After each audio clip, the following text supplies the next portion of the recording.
largest diversity of butterflies, a most colorful creature in the world, yet we cannot export them in exchange for the grass we import. Nigeria is truly blessed, but does a good job of keeping us wondering what is wrong here. We're groping in the dark for answers to security, power supply, ethno-religious crisis, infrastructural development, skyrocketing unemployment rates, civil and political unrest, with our citizens having to duck their heads in shame now and then in foreign countries, making us look like a joke to the rest of the world.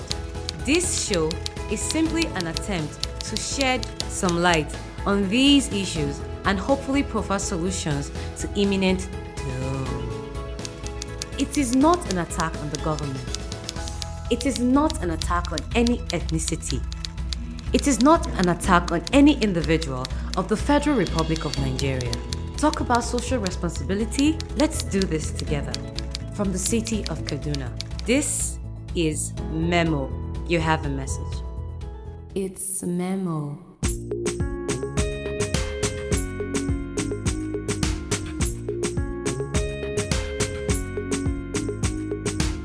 It's Memo.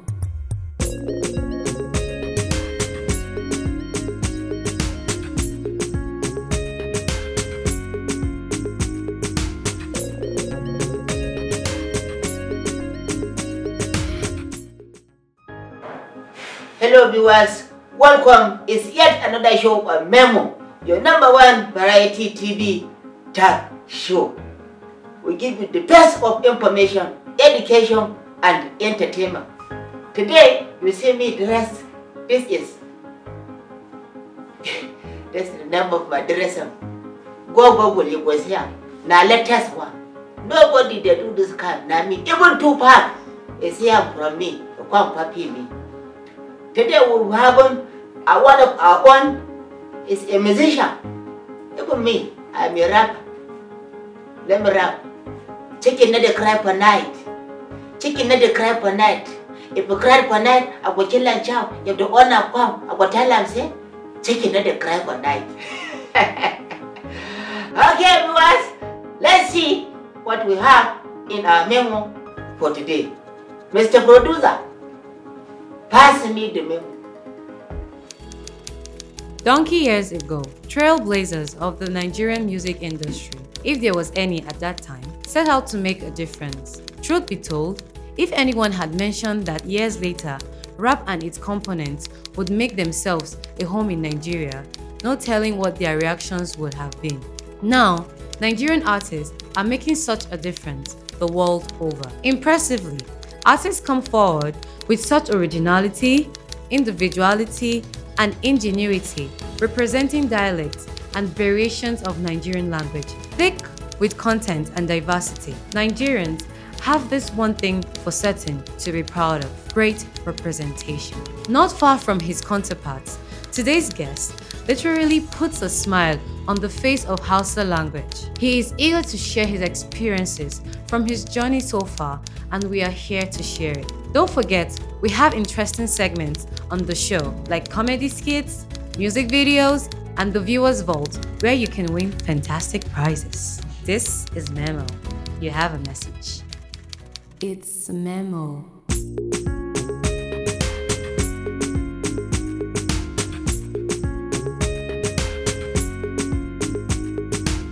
It's Memo. Welcome back from our break. Today on the Memo, we have our special guest for today. It's inspiring me. Zauna, Kwanta, Wache, Kedawa, can you go to Zauna? Okay, let's go and see who we have today on Memo. La ila.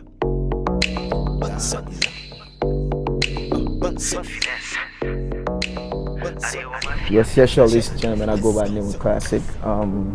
Real name Barnabas Bubaluka. From Bauchi State. I'm from the north. I'm from Nigeria. I'm from Africa. Yes, and I'm a graduate of computer science. Talking about school, that's Bayero University, Kano. Yeah. Growing up, shout out to my dad. Shout out to my mom. You know, as a northerner, shout out to every northern person out there. You know, our parents in the north don't play with upbringing. I'm not saying other people from other places play with that, but I'm talking about where I'm from. So the upbringing was basic. Be humble, respect people, go to school, and then pursue your dreams. Talking about pursuing your dreams, you know, it didn't really come easy like that though, because the northern parents want to understand that you actually know what you're doing before they let you do that. So shout out to my parents. And my dad is a professor of geography, Bayero University, Kano. So you know that background is not to be joked with. So education is paramount. My mom is a nurse. Shout out to my mom too. Very, very caring woman. You know what I mean? I'm the firstborn of my family, and then I have 2 siblings. My younger one, named Michael, and then our last born, who is a lady. She's a female. Her name is Hanatu. So shout out to all of them, because my family played a very, very huge role in my life, both bloodline related and music related, because before I got their support, it was them. Then after I got their support, they're the ones that have been keeping me going till now. Yeah, and that's pretty much my background. I have to say everything about me has influence from family.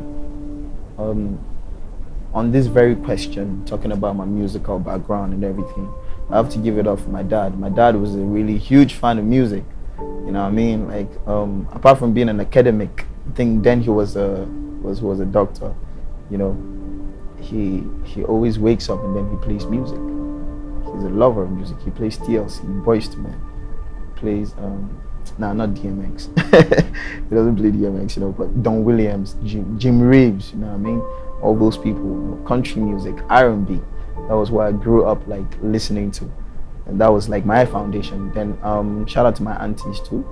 They used to live with us because my house was like a hub, a family hub. We lived with relatives because, you know, that kind of thing. And my aunties were the people that started bringing hip hop to the house.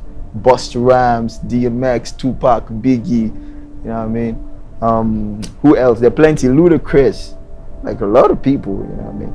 Then growing up, I just used to head and play it.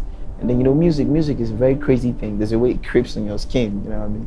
So gradually, I went from playing music, stealing their tapes, to playing music, to actually me miming music I was playing, and then it graduated to me thinking, this music actually, these guys are expressing themselves. Can't I express myself in the same way? Let me see what I can do what these guys are doing. So it all started as an experiment. You know what I mean? Then at one time, let me see what I can recall. Yeah, and shout out to my guy, you know. That was secondary school, like SS2. Me and him used to, this is not a proud thing to say, but we used to dodge classes sometimes, you know. Just go back. He'll bring his Walkman. He used to bring Exhibit, Jay-Z. That time Kanye West just came out, you know, Rock Nation and stuff. He used to lure me to, we'll go to the side. In case my popsy is watching this, we didn't skip class too much. It was just twice a week. You know what I mean? So we used to just go back of our class, and then we'll listen to, like, he'll put one ear, I'll put one ear. We'll be listening to Exhibit X, you know what I mean? So that way, everything just generated in me. And then I thought about it, like, my first song was written in SS2, and it's called Do It. You know what I mean? Like, do it. The message behind the song was like, you can do it now, you know what I mean? Because I was trying to tell myself, apart from listening to these guys, I could actually do something too, so people can, you know. So it was Do It. And I can remember playing it for my younger brother Michael, for the first time. And I was like, Jumana, yeah, Baba, the flows. I can't remember the chorus, but it had something like, if you wanna do it. That was English stuff, you know what I mean? Very amateur rap. I was like, hey, Baba Jumana, can you flows? Like, it was like, man, guy, you know, you're just trying to be like these guys. This is not cut for you and stuff. And for an amateur, if you start something, of which I'm going to, I think I'm going to come to that. If you start something that's very new, and there are periods you really care about what people say about your style, what people think, Baba, yeah, why can they add that equal and stuff. So me playing that for my younger brother was me trying to get his consent at least, because we used to listen to music together. So if he felt it was dope, then I would continue. But then he didn't think it was dope at then, you know what I mean? Then I laid low because I was just starting. I didn't have enough confidence to say, even if you don't feel it, let me go and do my stuff, you know what I mean? So I laid low for a while, and then I resumed SS3. That was when I discovered, no matter what you're doing, if you believe in it, you know what I mean, just continue. So not to say too much, that's basically just a little background on my music. Early stages. It's Memo.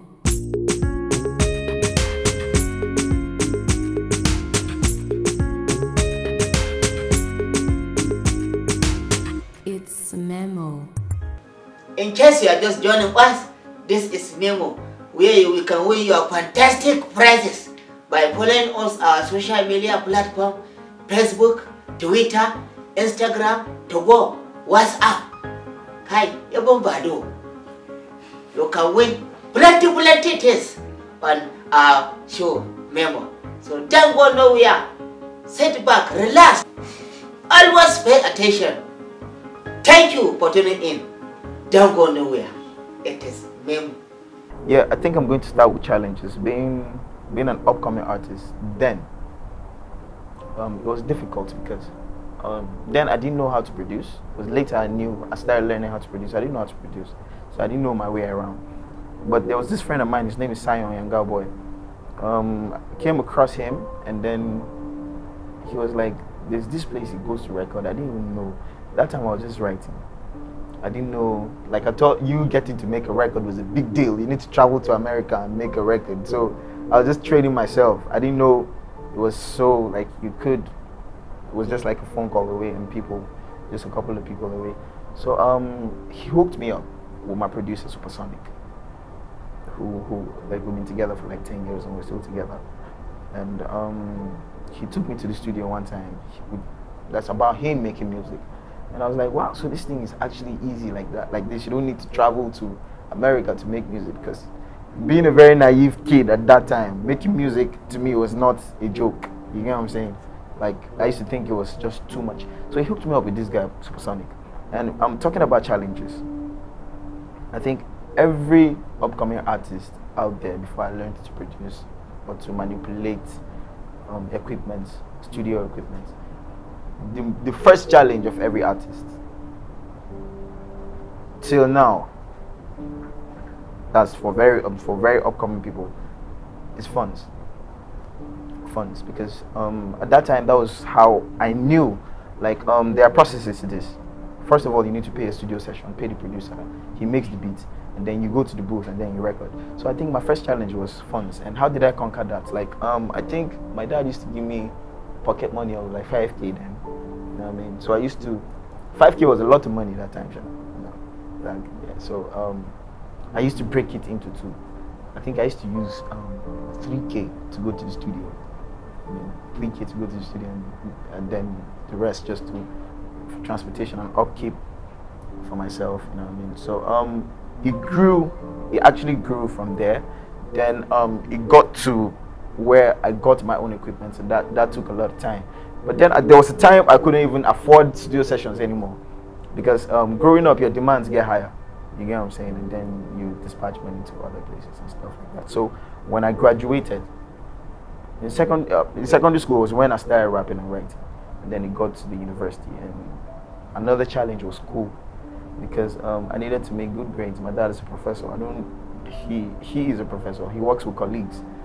I can't afford to disgrace him, because they know each other. Your son is failing my course? No, you know what I'm saying? So I was conscious of that. So I laid low level 1, level 2, level 3, I resumed back properly, like properly. And then the challenge was this, because in the university you needed more. Like with your pocket money, you buy handouts and the rest, you know what I'm saying? So I graduated, and then there was no pocket money anymore, because I wasn't going to school. You get what I'm saying? I wasn't going to school at all at that time. I was waiting for service and everything. So I think where my breaking point came was I needed to make a decision, and the decision was this: wait till service time is here before I go for service or get a job. And if I wait till service here doing nothing, where would I get money to record? You know what I'm saying? So I just decided to get a job. And what was the essence of getting a job? It was all because of music. And I was teaching. And I think they were paying me how much? I think it was 15K that time. So I had to deal with my producer. You know what I'm saying? So immediately they pay me, I just transfer to him. And that was how, basically, I think I'm just breaking it down detailedly so that you understand how the come up was. So basically that was a challenge and everything. And then coming to rap in Hausa, I started rapping in English. Yeah, I still rap in English. I started my rap in English because I wanted to be like Jay-Z. I wanted to be like Kanye West. And Kanye West, all of them were English speaking rappers, you know what I'm saying? But at one point I sat down and I thought about it. Like, everybody raps in English. What makes you different? Where am I from? I'm from the north. What do they speak in the north? Hausa. Dunia budurwar wawa so suke su gana faɗi ga su yan adawa. You can't tell me nothing, only God has got the power. Bambanci champagne daban da kunun dawa. This is the story of a bright kid dan arewa, classic dan garin Abubakar Tafawa Balewa. Crazy with the flow na fara zarewa. I could spit this forever baya karewa, man. Don't piss me off. Fitsari ina kake lokacin da muke cika gari ga kare. Nigga kafuwa labari swagga ka ina wari. I'm a general Buhari. All hail the king. Sarki can never go wrong. I got ruhu me sarki. Now this is for my peoples everywhere. London garki. Hip hop. Allah ya sawa getting barki. Yo, so I think me rapping in Hausa was just trying to be different because everybody speaks English, but then you can't stand out when you're doing what everybody's doing. So I chose to rap in Hausa so I could communicate to my people more. You know what I mean? And then moving to Lagos, it's not easy. Taking another language to where they don't understand what you're saying, it's not really easy. But my producer used to tell me something, Supersonic. He used to say, music is a universal language. Just make sure your music is right, the instrumental is right, and then your rhythm is right. And I think that has been working for me and it's still working. In my previous question answering, I mentioned the name Supersonic. Supersonic used to be in Zaria, and that was where I used to go on record. So there was this man, his name is Habib Funshaw, and the name of the label is Finesse Entertainment. He was looking for artists, good artists.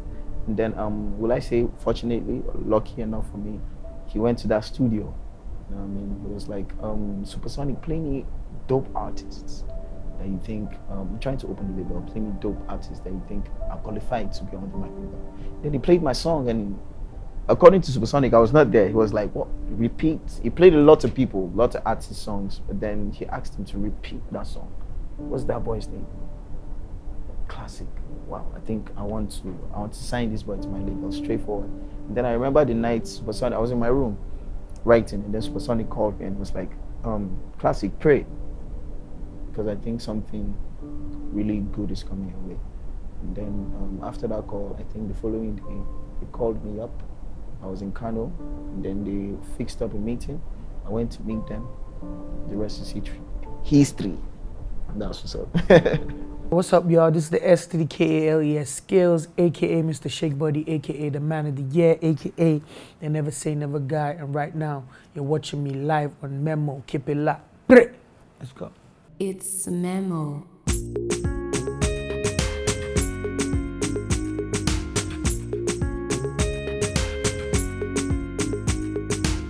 It's Memo.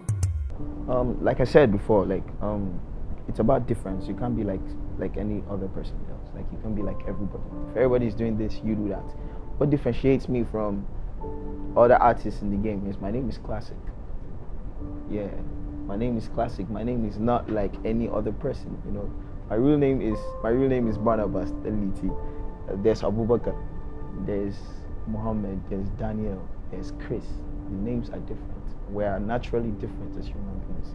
So if you pay attention to yourself, you are different. So your music is different. I don't think I need to talk more about that. It's self-explanatory. Wow, who I want to perform, where I want my music to go, and I'm a pretty ambitious person. Very, very ambitious. Sometimes I think I'm too ambitious for my liking.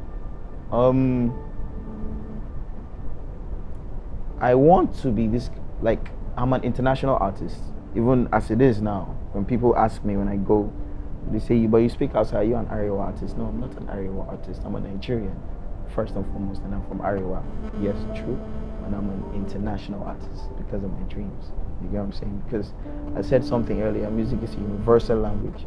And with the kind of team I have around me, talking about my manager Tunde, my sound engineer G+, and everybody, we're working towards, we are all ambitious people.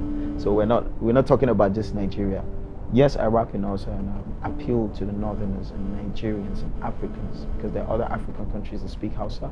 We're exporting this culture because it's about culture and it's about ambition. We're exporting it from Nigeria, from Arewa, from Africa to the rest of the world. You know what I'm saying?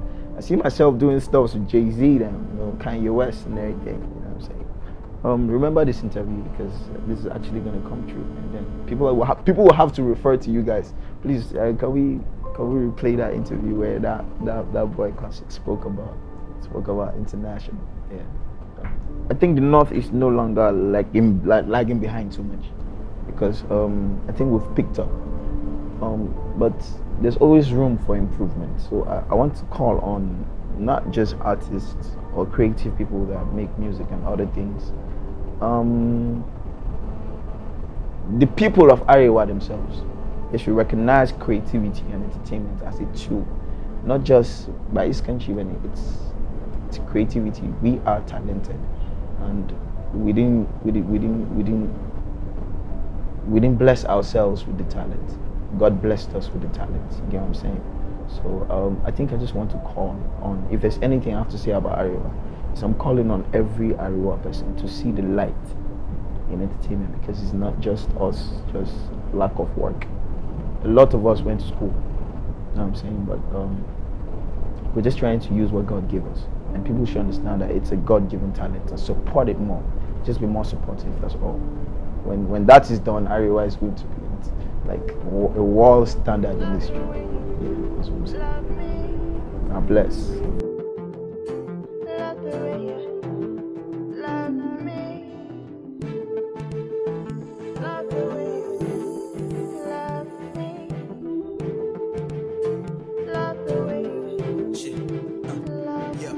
Yo, hey, I'm a city so like look at my baby, I don't daga kapata. For you across the 7 seas and higher gada, and anybody disrespect you and your pata. Gimbia, beautiful halita, the way you heal my body and soul. Likita, kuma tanta it's up kabokushin. For you I trek all the way Abuja hal machine. Just get back here, but I say it, yeah. Area ne ke impado daga kambishia, Kama Ashana, the way we match, loving you every day. December Zua match, so baby come close. Salonia, they go talk, but come on, way and Anokia. Yeah, so I wrote a verse every day, just to make sure it's true, but not for me to say. I love you, I love you, I love you, I love you, I love you, I love you, I love you, I love you, I love you one time. I love you, I love you, I love you, I love you, I love you, I love you, I love you, I love you, I love you 2 times. Love you, I love you, I love you, I love you, I love you, I love you, I love you, I love you, I love you 1 time. I love you, I love you, I love you, I love you, I love you, I love you, I love you, I love you, I love you 2 times.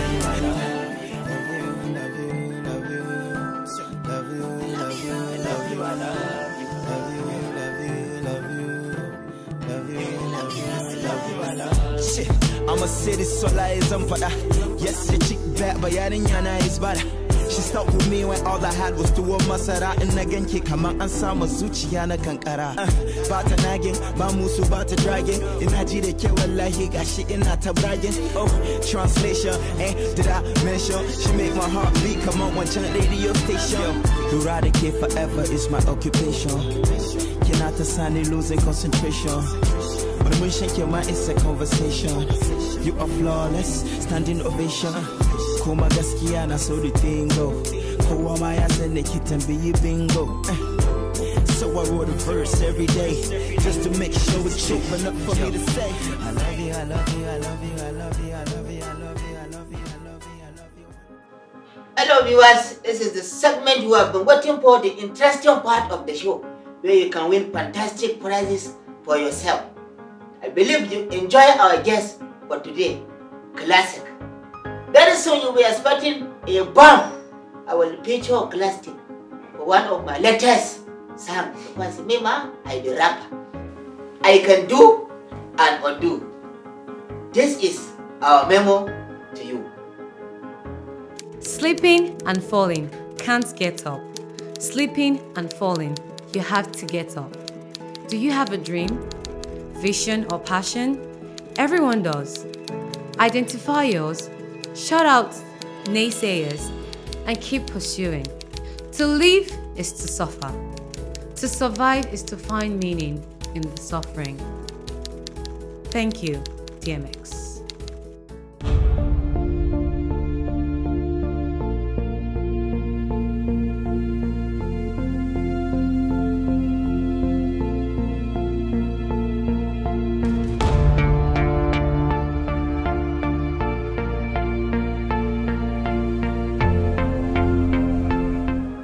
You can only answer our question only on our social media platform. Ladies and gentlemen, fellow Nigerians, we have come to the end of today's show. Hope you get your memo. I believe you are getting your memo. Catch you on next episode. This is Memo. I am your host, Dan Hausawa. Peace. Bye-bye.